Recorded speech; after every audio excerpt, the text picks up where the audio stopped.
بسم اللہ الرحمن الرحیم۔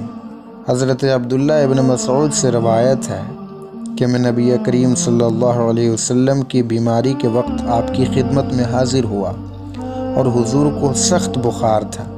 میں نے عرض کیا، یا رسول اللہ، آپ کو تو بہت زیادہ سخت بخار ہے، اور یہ اس بنا پر ہے کہ آپ کو دوگنا اجر ہے۔